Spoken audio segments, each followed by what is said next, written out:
आदरणीय उपराष्ट्रपति जी, आदरणीय स्पीकर महोदय, मंच पर विराजमान सभी वरिष्ठ महानुभाव और 140 करोड़ देशवासियों के प्रतिनिधि, सभी माननीय सांसदगण,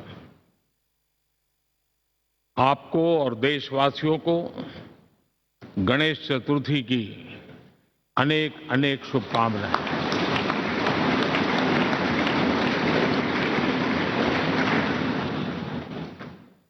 आज नए संसद भवन में हम सब मिलकर के नए भविष्य का श्री गणेश करने जा रहे हैं।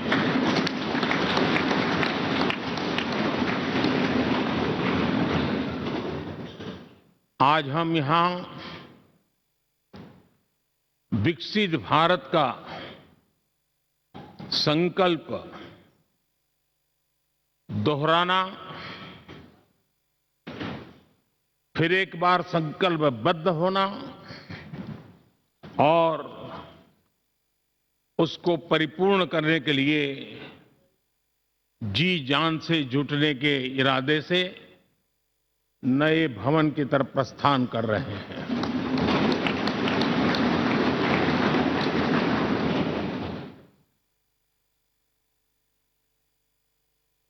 सम्माननीय सभागृह, ये भवन और उसमें भी ये सेंट्रल हॉल एक प्रकार से हमारी भावनाओं से भरा हुआ है। हमें भावुक भी करता है और हमें हमारे कर्तव्य के लिए प्रेरित भी करता है। आजादी के पूर्व ये खंड एक प्रकार से लाइब्रेरी के रूप में इस्तेमाल होता था, लेकिन बाद में संविधान सभा की बैठक यहां शुरू हुई और उन संविधान सभा की बैठकों के द्वारा गहन चर्चा विचारणा कर करके हमारा संविधान यहीं पर आकार लिया। यहीं पर 1947 में अंग्रेजी हुकूमत ने सत्ता हस्तांतरण किया, उस प्रक्रिया का भी साक्षी हमारा ये सेंट्रल हॉल है। इसी सेंट्रल हॉल में भारत के तिरंगे को अपनाया गया,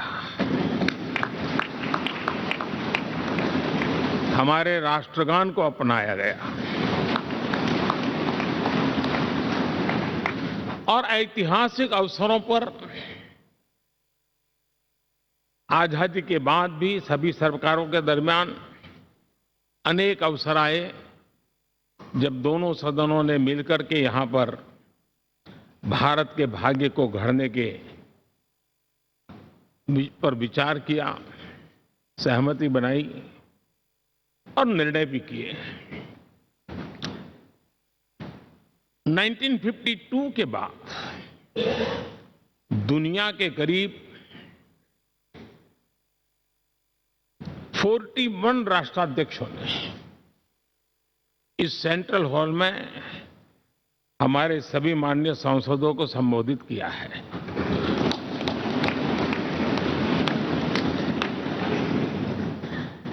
हमारे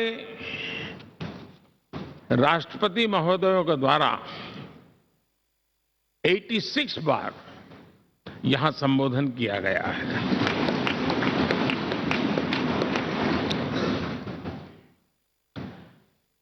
बीते 7 दशकों में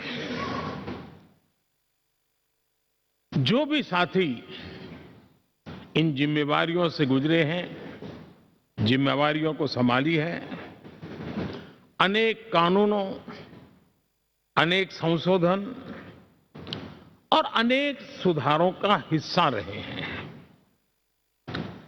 अभी तक लोकसभा और राज्यसभा ने मिलकर करीब करीब 4000 से अधिक कानून पास किए हैं।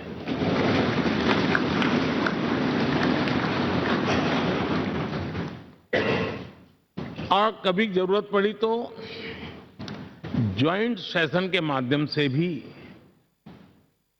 कानून पारित करने की दिशा में रणनीति बनानी पड़ी और उसके तहत भी दहेज रोकथाम कानून हो, बैंकिंग सर्विस कमीशन बिल हो, आतंक से लड़ने के लिए कानून हो, ये संयुक्त सत्र में पास किए गए हैं, इसी गृह में पास किए गए हैं।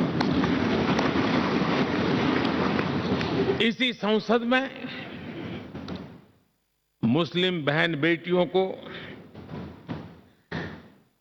न्याय की जो प्रतीक्षा थी, शाहबानो केस के कारण कुछ गाड़ी उल्टी पार्टी पर चढ़ गई थी, इसी सदन ने हमारी उस गलतियों को ठीक किया और 3 तलाक विरुद्ध कानून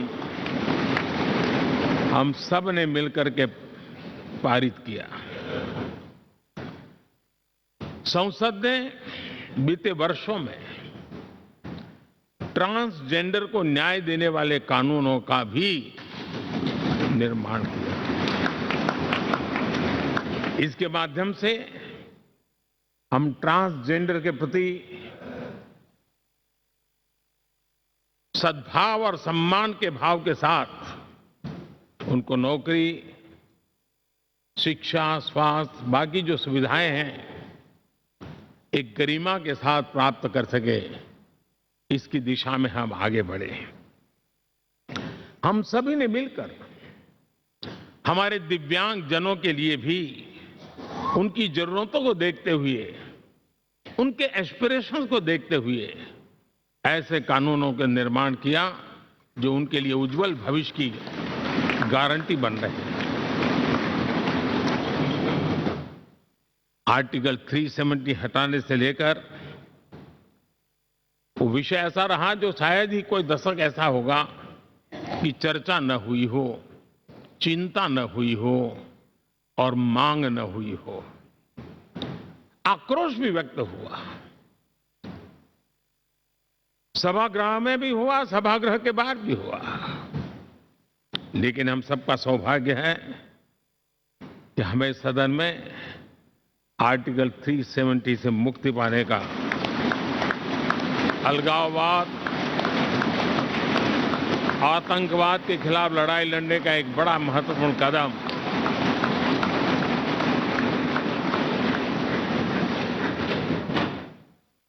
और इस महत्वपूर्ण काम में माननीय सांसदों की, संसद की बहुत बड़ी भूमिका है।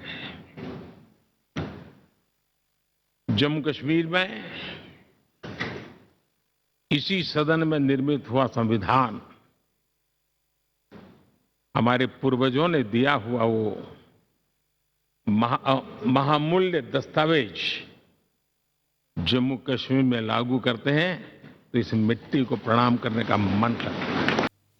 हम सभी सांसदों का सविशेष होता है। संसद में बनने वाला हर कानून, संसद में होने वाली हर चर्चा, संसद से जाने वाला हर संकेत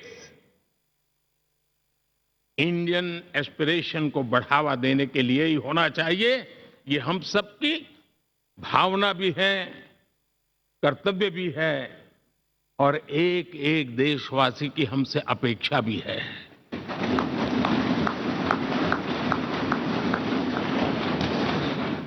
हम जो भी रिफॉर्म करें उसके मूल में इंडियन एस्पिरेशन सबसे सर्वोच्च पद पर होना चाहिए, प्राथमिकता पर होना चाहिए।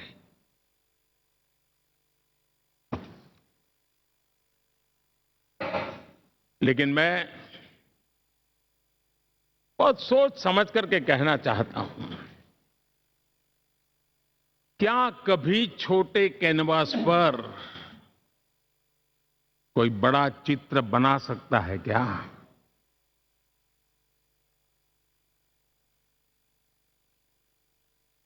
जैसे छोटे कैनवास पर बड़ा चित्र नहीं बन सकता, वैसे हम भी अगर हमारे सोचने के कैनवास को बड़ा नहीं कर सकते, तो भव्य भारत का चित्र भी हम नहीं अंकित कर सकते।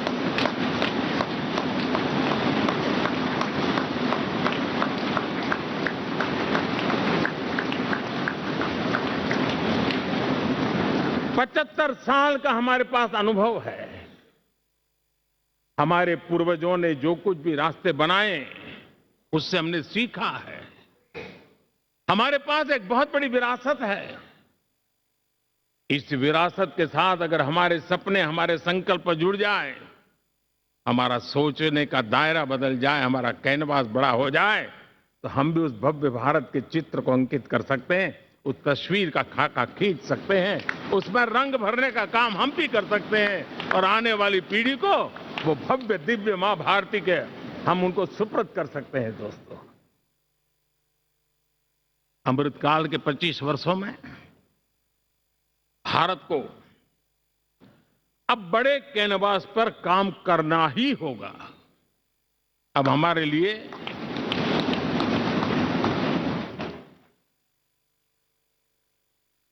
छोटी छोटी चीजों में उलझना, वो वक्त चला गया है।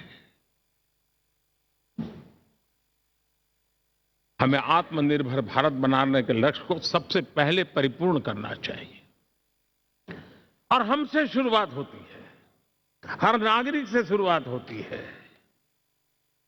और आज दुनिया में भी एक समय ऐसा था कि लोग मुझे कहते थे, हमारे बड़े बड़े बुद्धिजीवी और अर्थशास्त्री लिखते थे कि मोदी आत्मनिर्भर की बात करता है तो मल्टीलेटरलिज्म के सामने चुनौती तो बन नहीं जाएगा, ग्लोबल इकोनॉमी के जमाने में ठीक तो नहीं होगा। लेकिन 5 साल के भीतर भीतर देखा, दुनिया भारत के आत्मनिर्भर मॉडल की चर्चा करने लग गई है।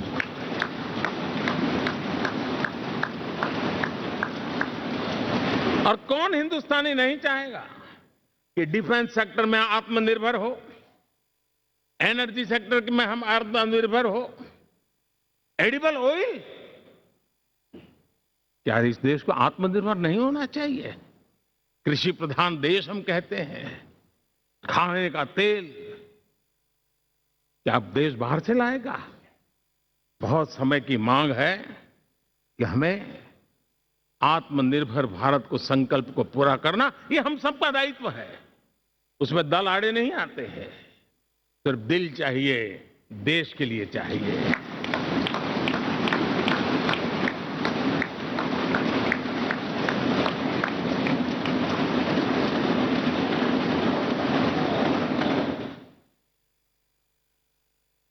हमें अब मैन्युफैक्चरिंग सेक्टर में दुनिया में सर्वश्रेष्ठ बनने की दिशा में ही कदम रखने होंगे। और मैंने इकबाल लाल किले से कहा था, जीरो डिफेक्ट जीरो इफेक्ट। हमारे प्रोडक्ट में कोई डिफेक्ट ना हो, हमारी प्रक्रिया में पर्यावरण पर कोई इफेक्ट ना हो, ऐसा जीरो डिफेक्ट जीरो इफेक्ट वाला हमें दुनिया के सामने मैन्युफैक्चरिंग क्षेत्र में जाना हो। हमारे डिजाइनर, हमारे यहां निर्माण हो रही डिजाइन्स, हमारे सॉफ्टवेयर, हमारे एग्रीकल्चर प्रोडक्ट्स, हमारे हस्तशिल्प, हर क्षेत्र में अब हमें वैश्विक मापदंडों को पार करने के इरादे से ही चलना चाहिए, तब जाकर के विश्व के अंदर हम अपना झंडा फहरा सकते हैं। मेरे गांव में मेरा सबसे अच्छा माल हो, इतनी बात नहीं चलेगी। मेरे राज्य में मेरा सबसे अच्छा प्रोडक्ट नहीं चलेगा। मेरे देश में मेरा सबसे अच्छा प्रोडक्ट नहीं चलेगा, दुनिया में मेरा प्रोडक्ट सबसे अच्छा होगा, ये भाव हमें पैदा होगा।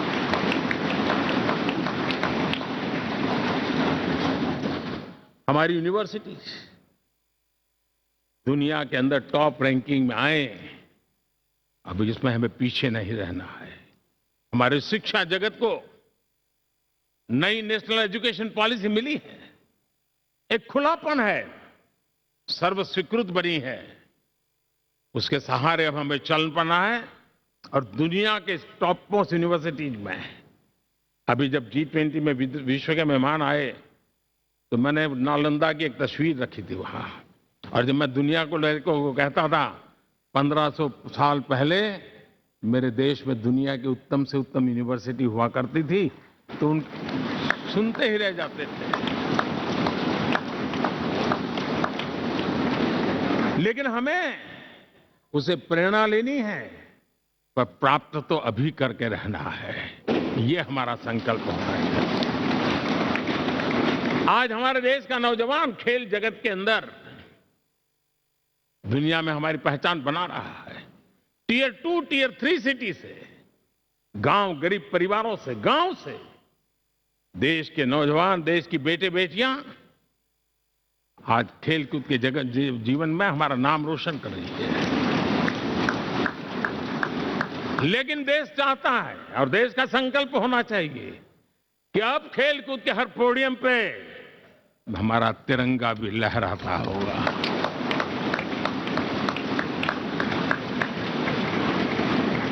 हमें अब पूरा हमारा दिमाग क्वालिटी पर फोकस करना ही होगा, ताकि हम विश्व की आशा अपेक्षाओं के अनुकूल और भारत के सामान्य मानव के जीवन में भी क्वालिटी ऑफ लाइफ के प्रति जो एस्पिरेशन बढ़ा है उसको हम एड्रेस कर पाए। और जैसे मैंने कहा कि हम भाग्यवान हैं कि हम उस समय काम कर रहे हैं जब समाज अपने आप एक एस्पिरेशनल सोसाइटी है। हमारा और भी एक भाग्य है कि हम उस समय हैं जब हिंदुस्तान युवा देश है। हम दुनिया में सबसे ज्यादा जन आबादी वाला तो देश बने ही हैं, लेकिन सबसे बड़ी आबादी, उसमें भी सबसे युवा, ये पहली बार हुआ है।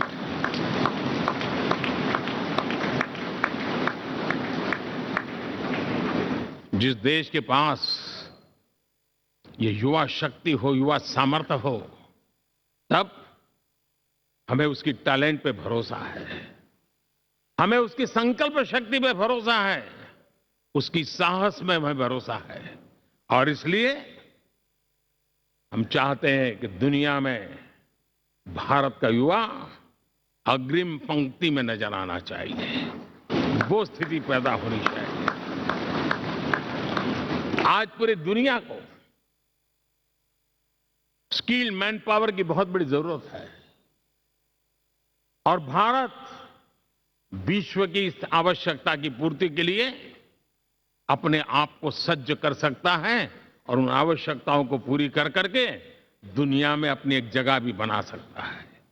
और इसलिए विश्व में उनकी आवश्यकता के लिए किस प्रकार के मैन पावर की जरूरत है, किस प्रकार के उनको ह्यूमन रिसोर्स की जरूरत है, उस स्किल मैपिंग का काम भी चल रहा है। और उस स्किल मैपिंग के अनुसार भारत के अंदर स्किल डेवलपमेंट की तरफ हम बल दे रहे हैं। और जितना ज्यादा हम स्किल डेवलपमेंट पर बल देंगे, भारत के नौजवानों का सामर्थ्य विश्व में अपना डंका बजाने में कोई कमी नहीं रखेगा।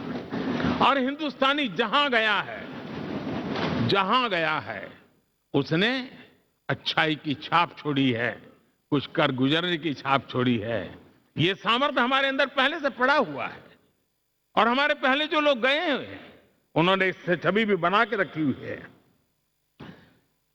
आपने देखा होगा पिछले दिनों करीब 150 नर्सिंग कॉलेज एक साथ खोलने का निर्णय किया। पूरे दुनिया में बहुत बड़ी रिक्वायरमेंट है नर्सिंग की। हमारी बहन, हमारी बेटियां, हमारे बेटे उस क्षेत्र में दुनिया में पहुंच सकते हैं, आसानी से पहुंच सकते हैं। पूरे विश्व की जरूरत है, और ये तो मानवता का काम है जिसमें हम पीछे नहीं रहेंगे। आज मेडिकल कॉलेजेस का इतना व्यापक रूप से निर्माण, देश की आवश्यकता तो पूरी करनी ही करनी है, दुनिया की आवश्यकताओं में भी योगदान दे सकते हैं। कहने का तात्पर्य यही है, हर छोटी चीज पर बारीकी से ध्यान देते हुए, उस पर अपना ध्यान केंद्रित करते हुए हमें आगे बढ़ना है। हमें भविष्य के लिए सही समय पर सही फैसले भी लेने होते हैं। हम फैसलों को टाल नहीं सकते। हम राजनीतिक लाभ नुकसान के गणा भाग के अंदर अपने आप को बंधित नहीं बना सकते हैं। हमें तो देश के एस्पिरेशन के लिए हिम्मत के साथ नए निर्णय करने होते हैं। आज सोलर पावर के सफल मूवमेंट्स हमारी भावी पीढ़ी के लिए एनर्जी क्राइसिस से मुक्ति की गारंटी दे रहा है। आज मिशन हाइड्रोजन आने वाले दिनों में जो एनवायरमेंट की चिंता है, जो टेक्नोलॉजी में बदलाव आ रहा है, उसके समाधान का रास्ता देने का सामर्थ्य रखती है। आज हमारा सेमीकंडक्टर जिस प्रकार से जीवन चलाने में हमारे हृदय की जरूरत रहती है, वैसे ही आज हमारी टेक्नोलॉजी चिप्स के बिना चल नहीं सकती और सेमीकंडक्टर उसके लिए बहुत अनिवार्य है। उस दिशा में हम आगे जाकर के इलेक्ट्रॉनिक मैन्युफैक्चरिंग में कोई रुकावट ना आए और जीवन कहीं अटक न जाए, उसलिए एक बहुत बड़ी मात्रा में हम काम कर रहे हैं। जल जीवन मिशन, हर जिले में 75 अमृत सरोवर, हमारी भावी पीढ़ी को, हमारे बच्चों को, बच्चे उनको कभी पानी के बिना तरसना न पड़े, इसकी चिंता हम आज कर रहे हैं। विश्व के बाजार में हमारा हर व्यापार कारोबार पहुंचे, कॉम्पिटिटिव ताकत के साथ खड़ा रहे, लॉजिस्टिक सिस्टम को और अधिक कम खर्च वाला बनाना, एफिशिएंट बनाना, उस दिशा में हम बहुत नीतियां लेकर के चल रहे हैं। आज समय की मांग है कि भारत का एक ऐसा भारत का हम निर्माण करें। नॉलेज, इनोवेशन, ये समय की मांग है और दुनिया में हमें अग्रिम पंक्ति में जाने का ये रास्ता भी है। और इसीलिए पिछले हमने समय नेशनल एजुकेशन पॉलिसी के साथ साथ टेक्नोलॉजी के बढ़ावे के लिए हमने रिसर्च और इनोवेशन का एक कानून भी पारित किया है, ताकि हमारे देश के नौजवानों को इस इनोवेशन के और चंद्रयान 3 की सफलता के बाद देश के नौजवानों के मन में विज्ञान की तरफ आकर्षण बढ़ रहा है। हमें मौका गंवाना नहीं है। हमारी युवा पीढ़ी को हमने रिसर्च और इनोवेशन के लिए पूरे अवसर देने हैं और इस इकोसिस्टम को बनाने के लिए हमने एक उज्जवल भविष्य के निर्माण की नींव रखी है। आदरणीय बंधुगण, सामाजिक न्याय ये हमारी पहली शर्त है। बिना सामाजिक न्याय, बिना संतुलन, बिना समभाव, बिना समत्व हम इच्छित परिणामों को घर के भीतर प्राप्त नहीं कर सकते। लेकिन सामाजिक न्याय की चर्चा बहुत सीमित बन के रह गई। हमें उसको व्यापक रूप में देखना होगा। हम किसी गरीब को कोई सुविधा दें, किसी समाज में दबे कुचले व्यक्ति को कोई सुविधा दें, वो तो सामाजिक न्याय की एक प्रक्रिया है। लेकिन उसके घर तक पक्की सड़क बन जाए ना, वो भी सामाजिक न्याय के लिए उसको मजबूती देती है। उसके घर के नजदीक में बच्चों के लिए अगर स्कूल खुल जाए तो वो भी उसको सामाजिक न्याय की मजबूती देती है। उसको बिना खर्च अगर आरोग्य में समय की जरूरत पड़े वो मिले, तब जाकर के सामाजिक न्याय की मजबूती मिलती है।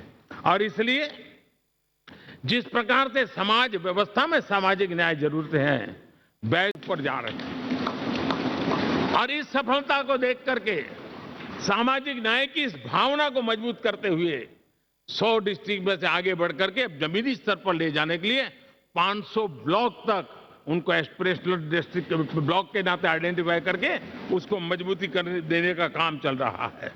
और मुझे विश्वास है ये एस्पिरेशनल ब्लॉक्स हैं, वो एक विकास का नया मॉडल बनने वाले हैं। वो एक प्रकार से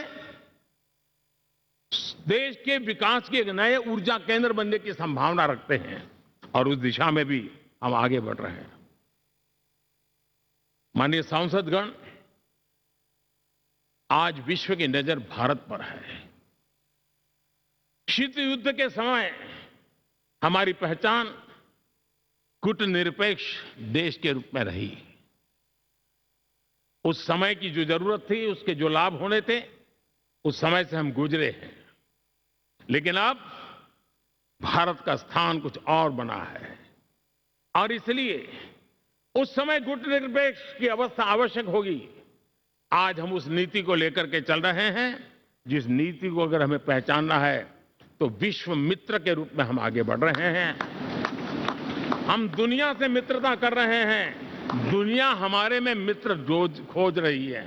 ये शायद विश्व में एक भारत ने और दूरी नहीं, हो सके उतनी निकटता, उस रास्ते पर चल करके भी हम अपने विश्व मित्र के रूप में भाव आज सफलतापूर्वक आगे बढ़ा रहे हैं और मुझे लगता है कि इसका लाभ आज भारत को हो रहा है। भारत आज दुनिया के लिए एक स्टेबल सप्लाई चेन के रूप में उभर रहा है और आज विश्व की ये जरूरत है और उस आवश्यकता की पूर्ति करने का काम G20 में भारत ग्लोबल साउथ के आवाज बनकर के उभरा है। ये बीज G20 समिट में जो बीज बोया गया है, मेरे देशवासी आने वाले समय देखेंगे कि वो ऐसा वटवृक्ष बनने वाला है, ऐसा वटवृक्ष बनने वाला है, विश्वास का ऐसा वटवृक्ष बनने वाला है जिसकी साया में आने वाली पीढ़ियां सदियों तक एक गर्व के साथ अपना सीना तान करके खड़ी रहेगी। ये मुझे विश्वास है।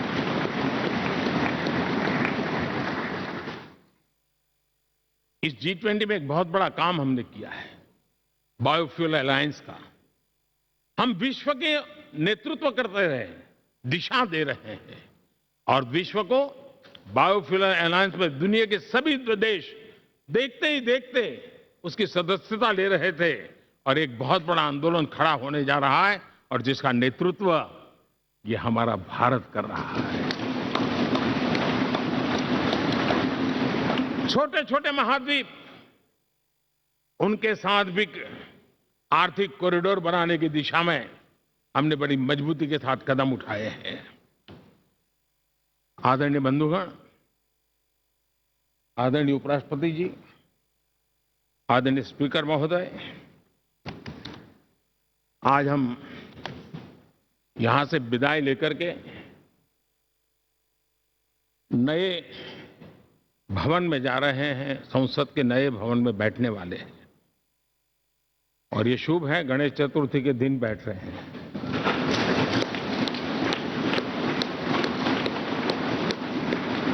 लेकिन मैं एक आप दोनों महानुभावों को एक प्रार्थना कर रहा हूं, एक विचार आपके सामने रख रहा हूं।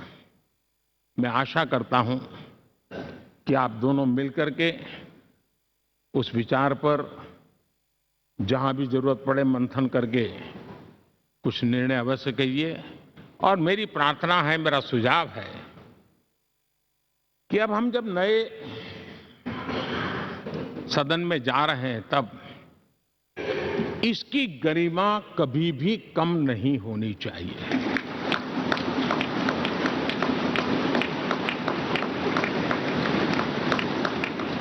इसे सिर्फ पुरानी पार्लियामेंट कहकर के छोड़ दें, ऐसा नहीं होना चाहिए। और इसलिए मेरी प्रार्थना है कि भविष्य में अगर आप सहमति दे दोनों महानुभाव, तो इसको संविधान सदन के रूप में जाना जाए।